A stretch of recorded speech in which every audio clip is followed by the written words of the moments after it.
Good evening students. আশা করি সকলে ভালো আছো।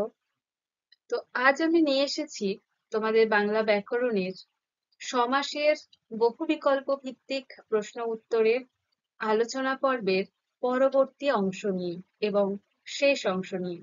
তো চলো দেখে নেওয়া যাক। তো আমরা আগের ক্লাস অবধি 175 খানা প্রশ্ন উত্তর নিয়ে আলোচনা হয়েছে। আজকে তার পরবর্তী প্রশ্ন উত্তরের আলোচনার পর্ব। তো দেখো 176 থেকে গিরিনিভ এর ব্যাসবাক্য কি? এটা একটা সমাসবদ্ধ পদ দেওয়া আছে, সেটার ব্যাসবাক্য খুঁজে বের করতে হবে। কি কি অপশন আছে? অপশন ক গিরির সমান, অপশন খ গিরির তুল্য, অপশন গ গিরির মতন গিরি, অপশন ঘ গিরির সকাশে। তো কোনটা হবে সঠিক উত্তর? গিরিনিভ গিরির তুল্য। তো সঠিক উত্তর হবে খ। আচ্ছা, তারপরের প্রশ্ন দেখো, অন্য ভাষা এর সমাসবদ্ধ রূপ কি? অপশন ক পৃথক ভাষা, অপশন খ স্বতন্ত্র ভাষা, অপশন গ ভাষান্তর, অপশন ঘ অপর ভাষা। এখানে অন্য ভাষা এর এটা একটা ব্যাসবাক্য দেওয়া আছে, এটার সমাসবদ্ধ পদ খুঁজে বের করতে হবে। তো দেখো, পৃথক ভাষা মানে আলাদা ভাষা, অন্য ভাষার মতোই একটা আহ, কথা বা দুটো শব্দ, কিন্তু আমাদেরকে সমাসবদ্ধ পদ খুঁজে বের করতে হবে। কিন্তু এখানে দেখো ব্যাসবাক্য রূপে আছে, তাই না? পৃথক একটা পদ, ভাষা একটা পদ। আচ্ছা, ক্ষয়ের অপশন দেখো স্বতন্ত্র ভাষা, এটাও ব্যাসবাক্য রূপে আছে। মাঝখানে একটু গ্যাপ দিয়ে তারপরে স্বতন্ত্র, তারপরে একটু গ্যাপ, তারপর ভাষা। এটা ব্যাসবাক্যের মতো। ভাষান্তর আর অপর ভাষা, অপর ভাষাটাও তেমনি ব্যাসবাক্যের মতো আছে। তো তাহলে সঠিক উত্তর কি হবে? যে ভাষান্তর, তাই তো? তাহলে এই অন্য ভাষার সমাসবদ্ধ রূপ হবে সঠিক উত্তর অপশন গ ভাষান্তর। তারপর যে সমাসের পূর্বপদের বিভক্তি লোপ পায় না তাকে কি সমাস বলে? তো এত অন্যান্য যে সমাস সম্পর্কে আমরা জেনে এসেছি, সেগুলিতে কি হয় সাধারণত দেখে এসেছি যে পূর্বপদে যে বিভক্তি থাকে, যেমন তৎপুরুষের ক্ষেত্রে আমরা দেখেছি যে যে বিভক্তিগুলো থাকে পূর্বপদে সেটা সমাসবদ্ধ পদ হয়ে যাওয়ার পরে সেটা লোপ পেয়ে যায়, তাই তো? তো এখানে প্রশ্ন দেখো যে পূর্বপদের বিভক্তি লোপ পায় না, হুম সেটা কোন সমাস? দেখো অপশন, অপশন ক নিত্য সমাস, অপশন খ অলোপ সমাস, অপশন গ বহুব্রীহি সমাস, অপশন ঘ বাক্যাশ্রয়ী সমাস। তো নিত্য সমাস আমরা দেখেছি, নিত্য সমাস কি? যে সব সময় সমাসবদ্ধই থাকে পদগুলি। তো এখানে বিভক্তি লোপ না পাওয়ার কথা বলা হচ্ছে, তো নিত্য সমাস হবে না।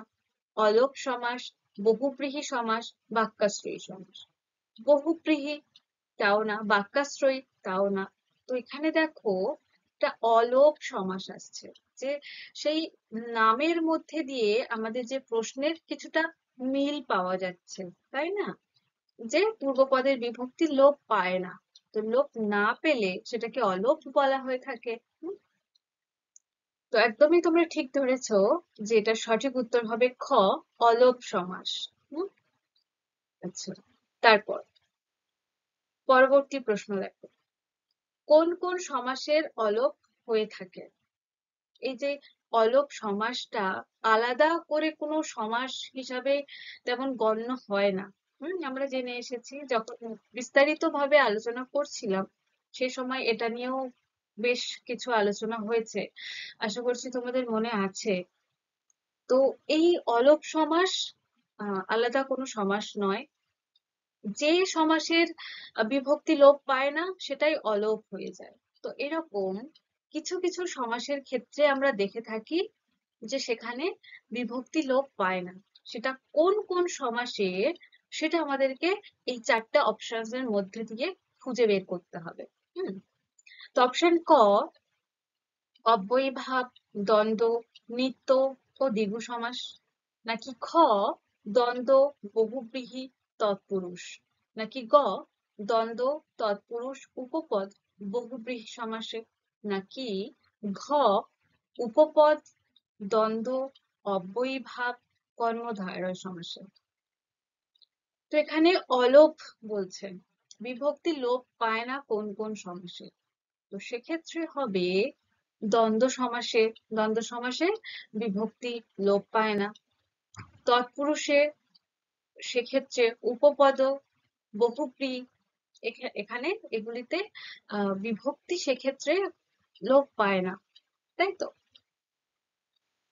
তো এর সঠিক উত্তর হবে গ, অপশন গ, দ্বন্দ্ব, তৎপুরুষ, উপপদ আর বহুব্রীহি সমাস।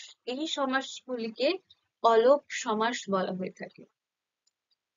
আচ্ছা, পরবর্তী প্রশ্ন দেখো, অলোপ তৎপুরুষ কত রকমের হয়ে থাকে?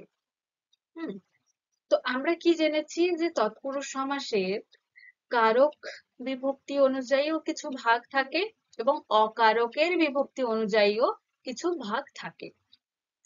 তো এখানে অলোপ তৎপুরুষ কত রকম হয়ে থাকে, অর্থাৎ এই অলোপ বিভক্তি লোপ পায় না তৎপুরুষের কোন কোন ভাগগুলি, তো সেই অনুযায়ী কত রকমের অলোপ তৎপুরুষ হয়ে থাকে সেটা আমাদেরকে বলতে হবে।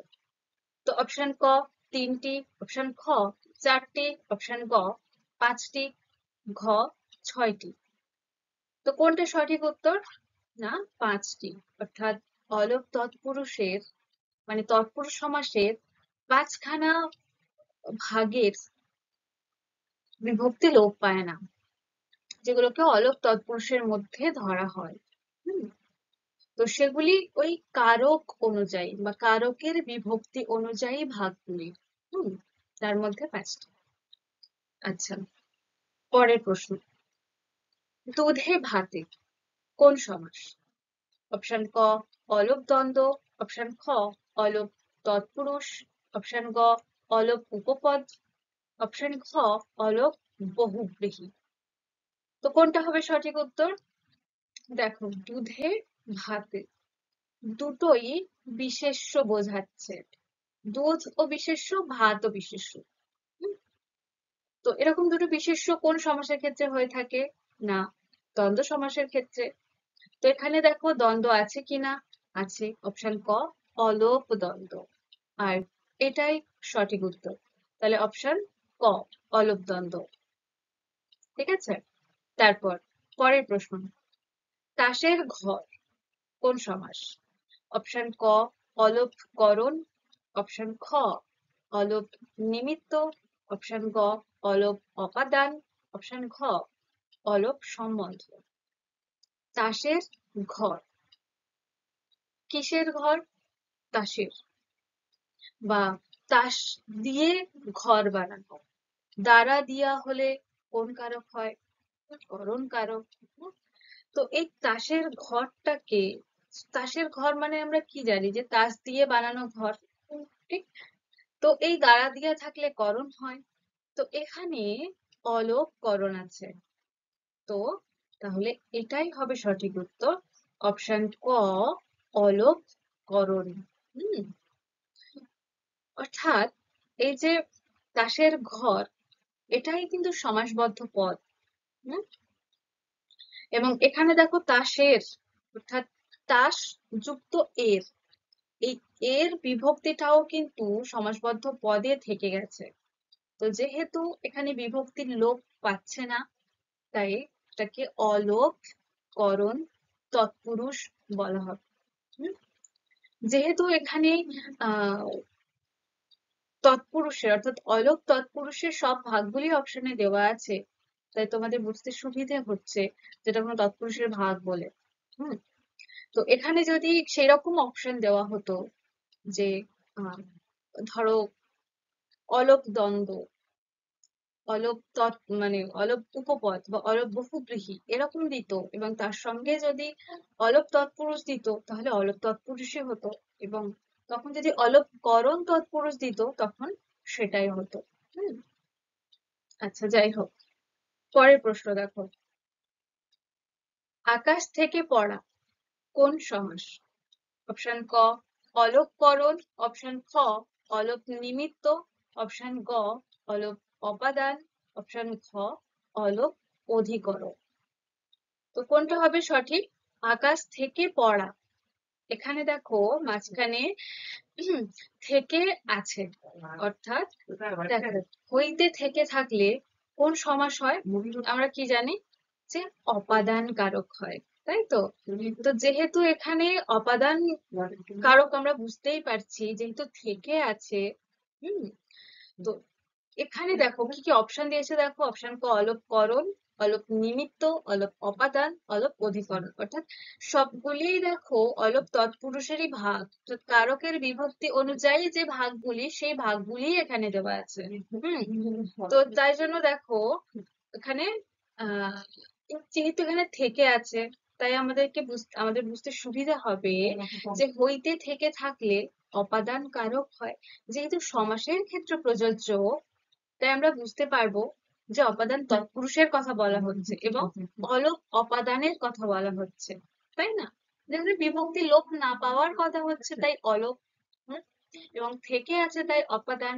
সুতরাং এর সঠিক উত্তর হবে অপশন গ অলপ অপাদান।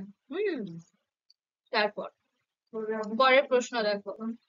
ভুলের মাসুল কোন সমাস? ভুলের মাসুল কি কি অপশন আছে দেখো। অপশন ক অলপকরণ, অপশন খ অলপ নিমিত্ত, অপশন গ অলপ অপাদান, অপশন ঘ অলপ অধিকরণ। তো কি হবে সঠিক উত্তর? আগে দেখো ভুলের মাসুল, যে ভুলের জন্য মাসুল, তাই না? সেই অর্থ এখানে প্রকাশ পাচ্ছে। তো এখানে কি হবে দেখো, তো ভুলের জন্য মাসুল, তাই তো? তো এই জন্য থাকলে কোন কারক হয়ে থাকে? নিমিত্ত, জন্য গুলো থাকলে নিমিত্ত কারক হয়, তাই তো? এবং এখানে অলপের কথা বলা হচ্ছে এবং তৎপুরুষের কথা বলা হচ্ছে, সমাসে কিভাবে প্রযোজ্য হচ্ছে সেটার কথা বলা হচ্ছে। অর্থাৎ তৎপুরুষের কিছু ভাগ অপশনে দেওয়া আছে এবং এখানে বিভক্তি লোপ না পাওয়ায় সেটা অলপ হচ্ছে, সেই অপশনটা আমাদেরকে খুঁজে বের করতে হবে। অর্থাৎ এই ভুলের মাসুল, এই সমাসবদ্ধ পদটি কোন অলপ সমাস সেটা বের করতে হবে। তো যেহেতু এই সমাসবদ্ধ পদটিকে যদি আমরা ভাঙি, যে ভুলের জন্য মাসুল, কিন্তু সমাসবদ্ধ পদে এই ভুলের মাসুল এর বিভক্তি যুক্ত থেকেই যাচ্ছে, হুম, এবং এর বিভক্তি লোপ পাচ্ছে না। ফলে যেহেতু নিমিত্ত কারক হচ্ছে এবং এখানে অলপ নিমিত্ত আছে, তাহলে এটাই হবে সঠিক উত্তর, অর্থাৎ অপশন খ অলপ নিমিত্ত। তারপর বাসে কেনা কোন অলপ? অপশন ক অলপকরণ, অপশন খ অলপ অপাদান, অপশন গ অলপ নিমিত্ত, অপশন ঘ অলপ অধিকরণ। বাসে কেনা, বাস একটা যানবাহন বা কোন একটা স্থান বোঝাচ্ছে। কোথায় দিয়ে প্রশ্ন করলে উত্তর পাওয়া যাচ্ছে যে কোথায় কেনা? বাসে কেনা, ওটা একটা স্থান বোঝাচ্ছে, তাই তো?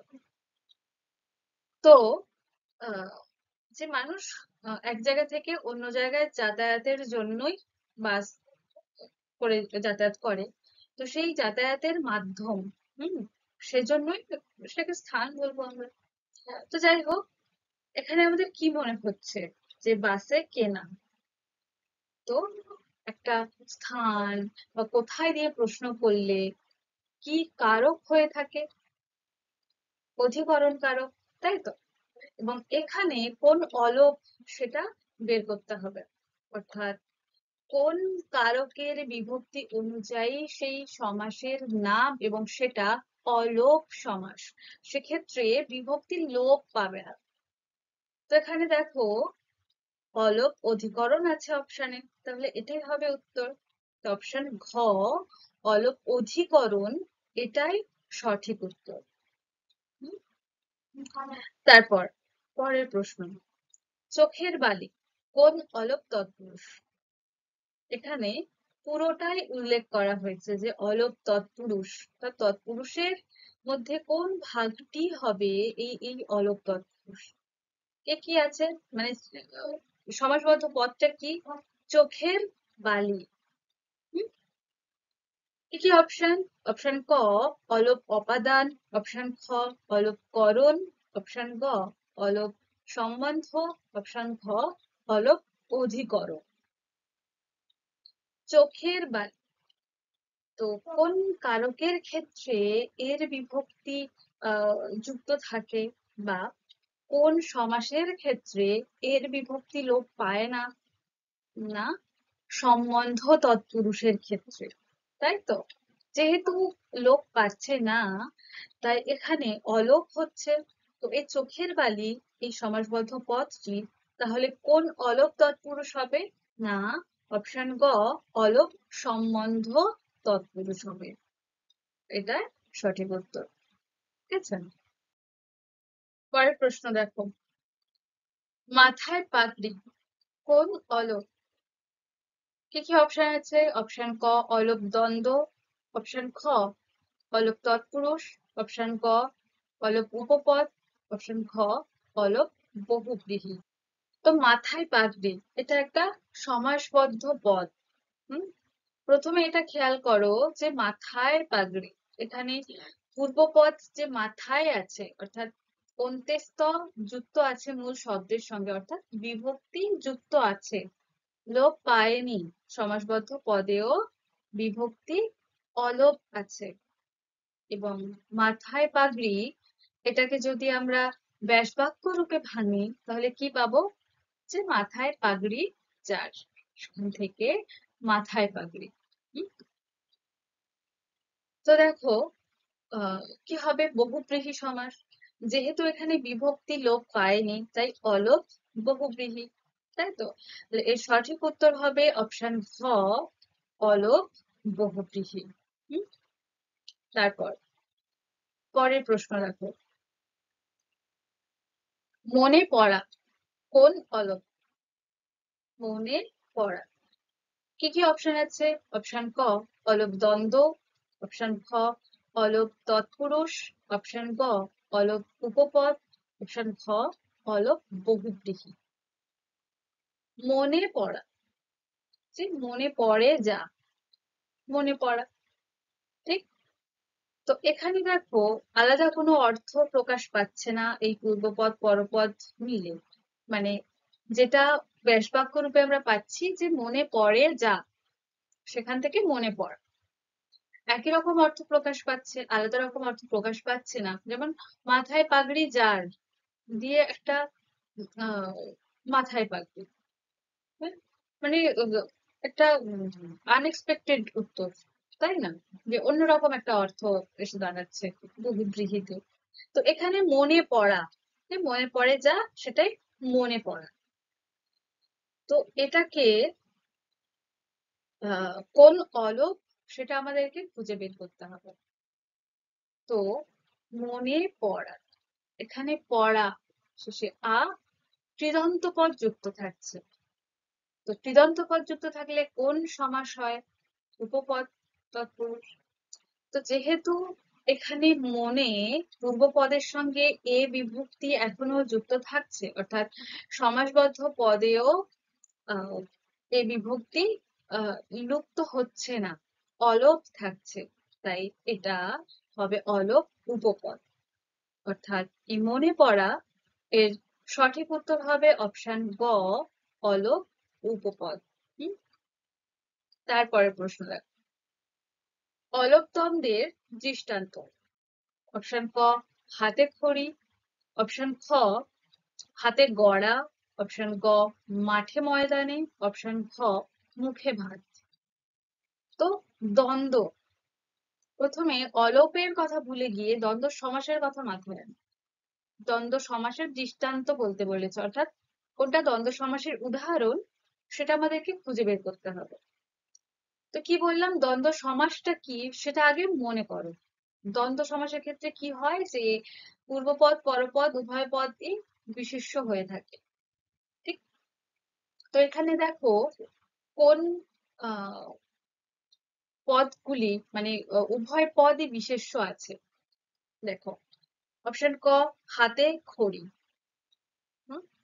অপশন খ হাতে গড়া, তারপরে ঘ আছে মুখে ভাত। তো দুটো মিলে মাঠে ময়দানে, সবটা মিলে এই মাঠে ময়দানে দুটোই বিশেষ্য থাকছে। হুম, এবং দেখো মাঠে মানে দ্বন্দ্ব সমাসটাকে যখন আমরা ব্যাস বাক্য রূপে ভাঙবো যে মাঠে ও ময়দানে, হুম, এটা সর্বপ্রথম দ্বন্দ্ব সমাসের বৈশিষ্ট্য হিসেবে আমরা জানি যে মাঝে একটা সংযোজক অব্যয় দ্বারা যুক্ত থাকে। ও দ্বারা বেশিরভাগ ক্ষেত্রে দ্বন্দ্ব সমাসের আহ, যুক্ত থাকে, অর্থাৎ ব্যাস বাক্য রূপে ও পাই। হুম, তো দেখো সবটা মিলিয়ে মিলে দেখো হাতে ও খড়ি, হাতে খড়ি মিলছে কি? মিলছে না। হাতে ও গড়া, হাতে গড়া মিলছে না।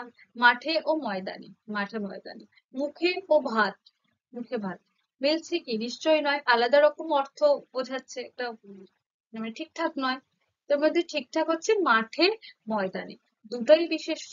এবং দুটোকে অর্থাৎ পূর্বপদ পরপদ মিলে এই এই যে সমাসবদ্ধ পদটি রয়েছে মাঠে ময়দানে, এটাকে যখন ব্যাস বাক্যে ভাঙবো সেটাও একটা সঠিক ব্যাস বাক্য পাবো, যে মাঠে ও ময়দানে। তা দ্বন্দ্ব সমাসের একটা ঠিকঠাক উদাহরণ। হুম? তাহলে এর সঠিক উত্তর হবে অপশন গ, মাঠে ময়দানে। হুম, তারপর পরের প্রশ্ন, বাসে কানে কোন সমাস? আচ্ছা সরি, অরণ্যে রোদন, এটা কোন সমাস? কি কি অপশন আছে? অপশন ক অলপ অপাদান, অপশন খ অলপ অধিকরণ, অপশন গ অলপ দ্বন্দ্ব, অপশন খ অলপ উপপদ। তো অরণ্যে রোদন।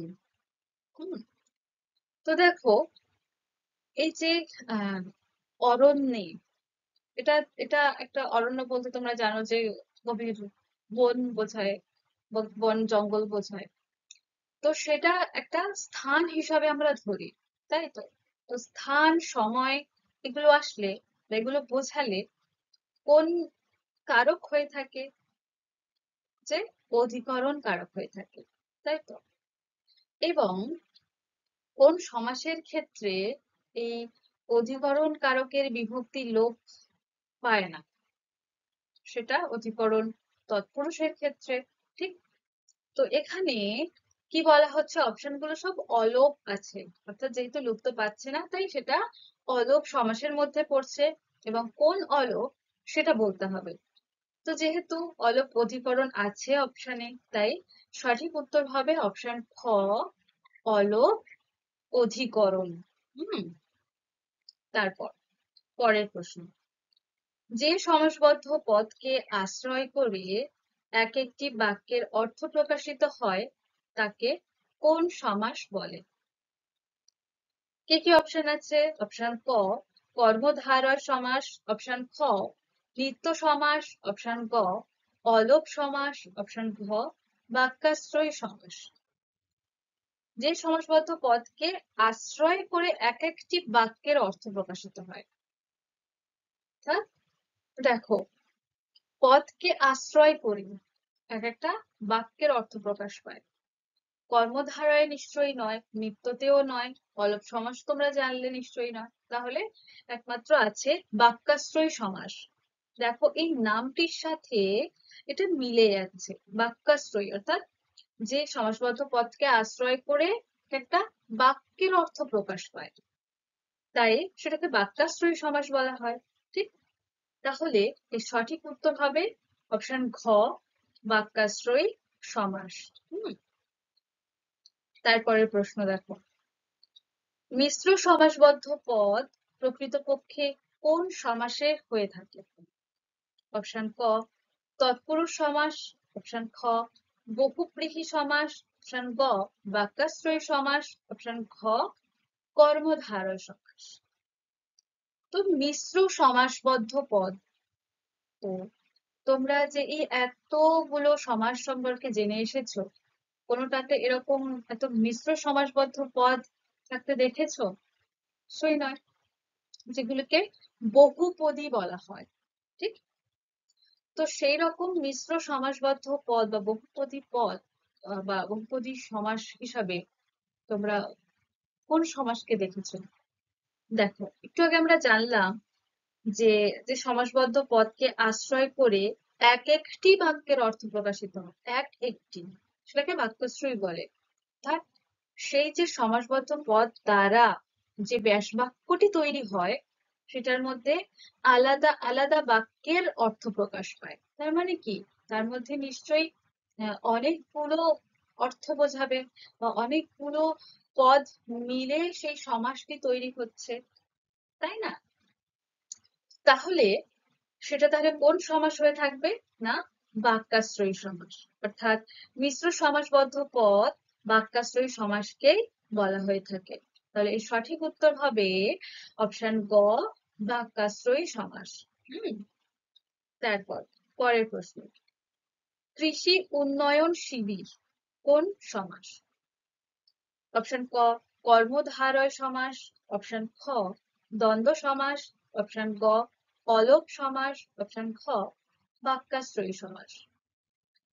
কর্মধারয়, এখানে কৃষি উন্নয়ন শিবির তিনখানা পদ আছে, কর্মধারয় নিশ্চয়ই নয়, পূর্বপদ পরপদ মিলে কর্মধারয় সমাস তৈরি হয়ে থাকে। দ্বন্দ্ব সমাস, যেটা দুটো বিশেষ্য, দুটো বিশেষণ এরকম হিসেবে হয়, তো মাঝখানে ও দ্বারা আহ ব্যাস বাক্য হয়। তো এখানে কৃষি ও উন্নয়ন ও শিবির এরকম নিশ্চয়ই হচ্ছে না। অলোপ সমাস, এখানে আহ অলোপ বলতে বিভক্তি লোপ পায় না, কিন্তু এখানে কোনো বিভক্তিই নেই, তো বিভক্তির লোপ আছে, মানে অলোপও হবে না, মাত্র আছে বাক্যাশ্রয়ী সমাস। যেখানে আমরা দেখেছি বাক্যাশ্রয়ী সমাসের ক্ষেত্রে যে সমাসবদ্ধ পদ সেটা মিশ্র থাকে এবং সেই সমাসবদ্ধ পদকে আশ্রয় করে এক একটি বাক্যের অর্থ প্রকাশিত হয়।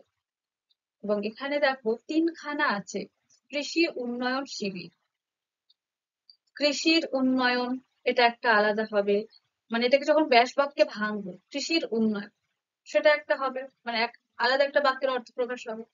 আবার যদি কৃষি উন্নয়নের জন্য শিবির, সেটাও একটা আলাদা বাক্য হিসাবে আমরা দেখতে পাবো এবং তার আলাদা অর্থ প্রকাশ পাবে, তাই না? অর্থাৎ দেখো ওই একটাই সমাসবদ্ধ পদ, কিন্তু সেখান থেকে আহ দুটো বাক্য এখানে তৈরি হচ্ছে এবং আলাদা আলাদা অর্থ প্রকাশ পাচ্ছে।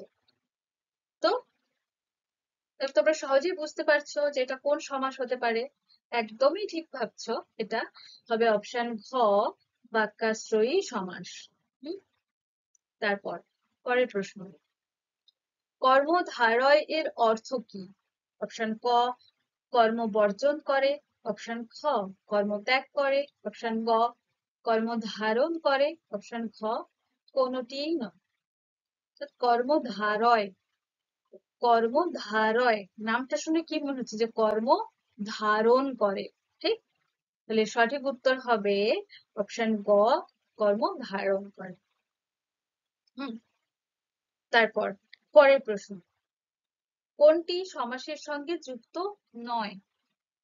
অপশন ক, ব্যাস বাক্য। অপশন খ, পূর্বপদ। অপশন গ, আসক্তি। অপশন ঘ, সমসমান পদ। তো কোনটি সমাসের সঙ্গে যুক্ত নয় বলা হচ্ছে? দেখো, ব্যাস বাক্য, ব্যাস বাক্য সমাসের সঙ্গেই যুক্ত। যে সমাসবদ্ধ পদটাকে যখন আমরা ভাঙবো সেটাকে ব্যাস বাক্য বলে, ঠিক? পূর্বপদ, যে ব্যাস বাক্যের সমসমান মানে পূর্বাংশের পদকে বলা হয় পূর্বপদ। সমসমান পদ ব্যাস বাক্যকে ভাঙলে যে পদগুলি পাওয়া যায় সেটা এক একটা সমসমান পদ আমরা জানি। তো কোনটা একটু অন্যরকম লাগছে, যে আসক্তি, যেটা সমাসে আমরা দেখিনি কোথাও, সমাসের সঙ্গে যুক্ত নয়, তাই তো? তাহলে এটা সঠিক উত্তর হবে অপশন গ, আসক্তি, যেটা সমাসের সঙ্গে যুক্ত নয়। তারপরের প্রশ্ন দেখো, উপমিত কর্মধারয় সমাসে কোন পদটি অদৃশ্য থাকে? অপশন ক উপমান, অপশন গ সাধারণ ধর্ম, অপশন ক উপমিত, অপশন খ কোনোটি নয়। অর্থাৎ তিনটি অপশনের মধ্যে কোনোটাই হবে না। উপমিত কর্মধারয় সমাসে কোন পদটি অদৃশ্য থাকে? তো এর সঠিক উত্তর হবে সাধারণ ধর্ম। অর্থাৎ সাধারণ ধর্ম তো তোমরা জানো যে যে পদের মধ্যে যাকে তুলনা করা হয় এবং যার সঙ্গে তুলনা করা হয় দুটো থাকে, এবং এই উপমান আর উপমেয় যেটা সম্পর্কে আমরা জানি, সেই উপমান আর উপমেয়র যে ধর্মগত গুণ বা ধর্মগত মিল বা গুণগত মিল যেটা হয় সেটাই সাধারণ ধর্ম। তো উপমিত কর্মধারয় সমাসের ক্ষেত্রে দেখা যায় সেই সাধারণ ধর্মটা উহ্য থাকে, কিন্তু বোঝা যায় যে সাধারণ ধর্ম কি হতে পারে। তো তাই এখানে প্রশ্নে বলা হচ্ছে যে উপমিত কর্মধারয় সমাসে কোন পদটি অদৃশ্য থাকে? সেটা হলো সাধারণ ধর্ম। তাহলে সঠিক উত্তর হবে অপশন গ সাধারণ ধর্ম। তারপরে প্রশ্ন দেখো, সমাসের কাজ কি? অপশন ক পদের মিলন ঘটানো, অপশন খ পদকে ভাঙা, অপশন গ পদের সংযুক্তি, খ সবকটি ঠিক। সমাসের কাজ কি? পদের মিলন ঘটানো, পদকে ভাঙা, যে যে পদ থাকে সেটাকে ভেঙে দেয়। হ্যাঁ, পদের সংযুক্তি, যে কেবলমাত্র পদকে যুক্ত করে তা তো নয়। শুধুমাত্র যুক্ত করে তা নয়, আমরা দেখে এসেছি যে সমাস তার নিয়মাবলী কিরকম হয়ে থাকে। তো পদের মিলন ঘটান, সেখান থেকে সংক্ষিপ্তকরণ করা সমাসের মূল কাজ। ঠিক? তো তাহলে সঠিক উত্তর হবে অপশন ক পদের মিলন ঘটান। তারপর পরের প্রশ্ন, উপপদ কোথায় বসে? অপশন ক কৃদন্ত পদের জায়গায়, অপশন খ কৃদন্ত পদের আগে, অপশন গ কৃদন্ত পদের পরে, নাকি ঘ কোনোটিই নয়। উপপদ, যে উপপদ তৎপুরুষ ক্ষেত্রে আমরা জেনে এসেছি যে পূর্বপদ উপপদ হয় আর পরপদ কৃদন্ত পদ হয়। ঠিক? তো যেহেতু পরপদ কৃদন্ত পদ হচ্ছে, তো তাহলে উপপদটা কোথায় বসছে? পূর্বপদ অর্থাৎ কৃদন্ত পদের আগে, তাই তো? তাহলে এর সঠিক উত্তর হবে অপশন খ কৃদন্ত পদের আগে। তারপর সংযোগমূলক সমাসের উদাহরণ কোনটি? অপশন ক বহুব্রীহি সমাস, অপশন খ তৎপুরুষ সমাস, অপশন গ দ্বন্দ্ব সমাস, অপশন খ কর্মধারয় সমাস। তো সংযোগমূলক, যে একটা সংযোগ করে কোন সমাস এবং মাঝে অর্থাৎ পূর্বপদ পরপদ মিলে একটা সমাসবদ্ধ পদ তৈরি হয়, সেটাকে যখন ভাঙা হয় বা ব্যাসবাক্য রূপে যখন পাই, সেই পূর্বপদ আর পরপদকে মাঝে একটা সংযোজক অব্যয় দ্বারা যুক্ত থাকে সংযোগমূলক সমাসে। তো সেটা কোন সমাসের ক্ষেত্রে হয়ে থাকে? না, দ্বন্দ্ব সমাসের ক্ষেত্রে, তাই তো? যে মাঝে ও দেয়, যে রাজা ও রানী, রাজা রানী সংযোগ করছে মাঝের ওই ওটা দিয়ে। হুম, তো তাহলে এই সংযোগমূলক সমাসের উদাহরণ হবে গ দ্বন্দ্ব সমাস। হুম, তারপর পরের প্রশ্ন, কোনটি ব্যতিহার বহুব্রীহি সমাসের উদাহরণ? কি কি অপশন আছে? অপশন ক সাত সমুদ্র, অপশন খ নিরামিষ, অপশন গ হাতাহাতি, অপশন ঘ ডাকাবুকো। ব্যতিহার বহুব্রীহি কি হয়? কি ব্যতিহারে কি দেখেছি আমরা? যে একই জাতীয় দুটো ক্রিয়া করা বোঝাবে। একই জাতীয় ক্রিয়া করা বোঝাবে কিন্তু দুটো। তো এর মধ্যে ক্রিয়া সাত সমুদ্র নিশ্চয়ই নয়, নিরামিষও ক্রিয়া নয়, ডাকাবুকো সেটা আলাদা আলাদা, মানে বুঝছে না, একই জাতীয় নয়। তো হাতাহাতি অর্থাৎ হাতে হাতে যে লড়াই, হাতাহাতি, তাই তো? তাহলে এটাই হবে সঠিক উত্তর, অর্থাৎ ব্যতিহার বহুব্রীহি সমাসের সঠিক উদাহরণ হবে হাতাহাতি, অপশন গ। হুম। তারপরের প্রশ্ন দেখো, কোনটি নিত্য সমাস নয়? নয় বলছে কিন্তু, ভালো করে প্রশ্ন দেখবে তোমরা। অপশন ক গ্রামান্তর, অপশন খ যুগান্তর, অপশন ঘ ভাষান্তর, অপশন ঘ তেপান্তর। তো নিত্য সমাসে আমরা কি দেখেছি যে অন্য অন্য যুক্ত থাকে, এরকম যে গ্রামান্তর অন্য গ্রাম গ্রামান্তর, অন্য যুগ যুগান্তর, অন্য ভাষা ভাষান্তর। কিন্তু তেপান্তর কি হবে? এখানে কি অন্য যুক্ত করতে পারবে? নিশ্চয়ই নয়। তো তেপান্তরটাই হবে সঠিক উত্তর, অর্থাৎ তেপান্তর এটা নিত্য সমাস নয়। ফলে এই 201-এর প্রশ্নের সঠিক উত্তর হবে অপশন ঘ তেপান্তর। পরের প্রশ্ন, সমাসবদ্ধ পদে নতুন অর্থ সৃষ্টি করে।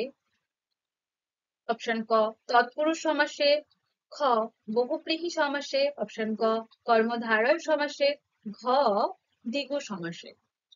যে নতুন অর্থ সৃষ্টি করে, কোন সমাসে দেখেছি আমরা যে পূর্বপদ পরপদ মিলে যে সমাসবদ্ধ পদটি তৈরি হয়, সেখানে পূর্বপদ পরপদের সঙ্গে না মিলে সেই পূর্বপদ পরপদ দ্বারা একটা অন্যরকম অর্থ প্রকাশ পায় সেই সমাসবদ্ধ পদটির মধ্যে দিয়ে। তো এটা কোন সমাসে দেখেছি আমরা? না, বহুব্রীহি সমাসে, তাই তো। যেমন দশ আনন যার, দশানন, দশাননটা হচ্ছে বটে কিন্তু অর্থ বোঝাচ্ছে রাবণকে, সেই রকম। তো এখানে কি হয়, যেটা নতুন অর্থ সৃষ্টি করে, নতুন পদ নয় কিন্তু নতুন অর্থ সৃষ্টি করে, সেটা বহুব্রীহি সমাসে। তাহলে এর সঠিক উত্তর হবে অপশন খ বহুব্রীহি সমাসে। ঠিক আছে। তো আজকে আমরা সমাসের বহু বিকল্প ভিত্তিক প্রশ্ন উত্তর নিয়ে আলোচনা করলাম, এবং আজকে সেই আলোচনার শেষ পর্ব। হুম। তো এই দীর্ঘ 6টা 7টা ক্লাস জুড়ে আমরা সমাসের এই প্রশ্ন উত্তর নিয়ে আলোচনা করেছি। তো বেশ অনেকটাই প্রশ্ন উত্তর তোমরা জানতে পেরেছো, এবং আশা করছি তোমাদের কোথাও বুঝতে অসুবিধা হয়নি। আহ, এবং যদিও বা অসুবিধা হয় আমাকে অবশ্যই জানাবে, আমি আবার সাহায্য করব তোমাদেরকে বুঝিয়ে দেওয়ার জন্য, কেমন? এবং আশা করছি এই প্রশ্ন উত্তরগুলির মাধ্যমে তোমরা উপকৃতও হবে। তো এগুলো তোমরা বাড়িতে অভ্যাস করো পরীক্ষার জন্য। হুম। তো ভালো থেকো সবাই, আমি এখানেই ক্লাস শেষ করছি, এবং দেখা হবে আবার পরের ক্লাসে আবার নতুন কোনো অধ্যায় নিয়ে। কেমন? ধন্যবাদ।